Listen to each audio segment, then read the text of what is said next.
അങ്ങനെയാണ് ആളുകൾ വിശ്വസിച്ച് പോയതാണോ? ഞങ്ങളുടെ നിലപാട് ക്രിസ്റ്റൽ ക്ലിയർ അല്ലേ? ഞങ്ങൾ ഏതെങ്കിലും തരത്തിൽ ബഹുമാനപ്പെട്ട ഹൈക്കോടതിയിൽ നേതൃത്വം നടക്കുന്ന അന്വേഷണത്തിൽ എവിടെയെങ്കിലും ഏതെങ്കിലും ഘട്ടത്തിൽ ഞങ്ങൾ ചോദ്യം ചെയ്തോ, ഞങ്ങൾ അനുകൂലിക്കാൻ പോയോ? അത് അന്വേഷണം നടക്കട്ടെ, അതിൻ്റെ വേറെ നടപടികൾ സ്വീകരിക്കട്ടെ. അതിൻ്റെ കേസുമായി ബന്ധപ്പെട്ട് പ്രോസിക്യൂഷൻ അതിൻ്റെ അവസാന ഭാഗത്തേക്ക് എത്തുമ്പോൾ ഞങ്ങളുടെ നിലപാടുകളെ സംബന്ധിച്ച് ഞങ്ങൾ വിശദീകരിച്ചാൽ പോരെ? ഇപ്പോൾ നമ്മളൊരാളെ സംബന്ധിച്ച് ഇപ്പോൾ അത് പറയേണ്ട കാര്യമില്ലല്ലോ. ഞങ്ങളുടെ നിലപാട് ക്രിസ്റ്റൽ ക്ലിയർ ആണെന്ന് പാർട്ടി സെക്രട്ടറി പറഞ്ഞു കഴിഞ്ഞു. ഇതെല്ലാം ബോധപൂർവമായി കേരളത്തിൽ കൊണ്ടുവരിക. അത് തന്നെ പറഞ്ഞാൽ ഒരു പാരഡി ഗാനം, ലോകത്തെ ഏറ്റവും വലിയൊരു സംഭവമാണ് പാരഡി ഗാനം. ജയിച്ച ആളിനെ മനസ്സിലായല്ലോ, എങ്ങനെയാണ് അത് ജയിപ്പിച്ചതെന്ന് മനസ്സിലായല്ലോ. ശബരിമലയോട് പുള്ളിക്ക് ഭയങ്കര ഹൃദയബന്ധമുള്ളത് കൊണ്ടങ്ങ് ജയിച്ചു പോയതാണ്.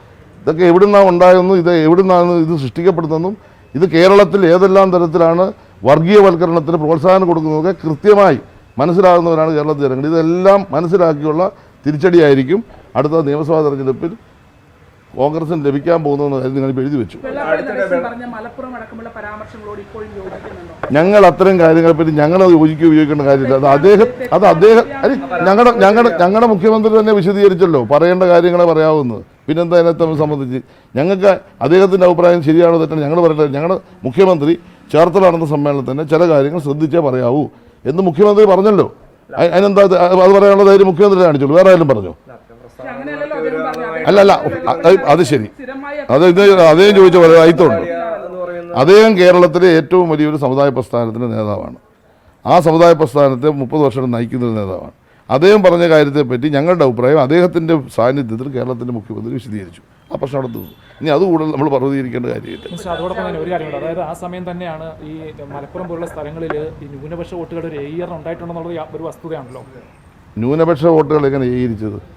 ന്യൂനപക്ഷ മേഖലയിൽ അതികഠിനമായ വർഗീയത, ഭൂരിപക്ഷ വിരുദ്ധമായ വർഗീയത പ്രചരിപ്പിക്കുന്നതിൻ്റെ ഭാഗമായിട്ടുണ്ടായ ഏകീകരണം. സംശയം എന്താ? അത് എല്ലായിടത്തും കയറി പറഞ്ഞുകൊണ്ടിരിക്കുകയല്ലേ. ഇവിടുത്തെ RSS പറയുന്ന വർഗീയത അത് ന്യൂനപക്ഷ വർഗീയത കൊണ്ട് അതിനെ ഓവർകം ചെയ്യാൻ കഴിയില്ല.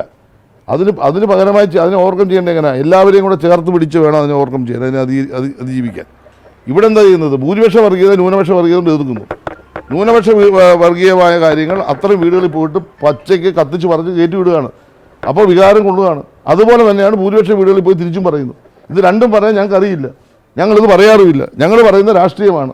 അത് രണ്ടും പറയുന്നതിൻ്റെ അടിസ്ഥാനത്തിൽ കുറച്ച് വോട്ട് അവർ കിട്ടിയിട്ടുണ്ടാകും, ഇല്ലെന്ന് ഞങ്ങൾ പറയുന്നില്ല. അത് രണ്ടിനുമെതിരെ ജനങ്ങളെ അണിനിരത്തി ജനങ്ങളെ ബോധവൽക്കരിച്ച് നമ്മുടെ രാജ്യത്തിൻ്റെ മതനിരപേക്ഷത ഉയർത്തിപ്പിടിക്കാൻ എല്ലാവരെയും ഒരുമിപ്പിക്കുക, ഒരു പ്ലാറ്റ്ഫോം കൊണ്ടുവരിക എന്ന നിലപാടാണ് ഇടതുപക്ഷ മുന്നണിയും CPM സ്വീകരിക്കുന്നത്.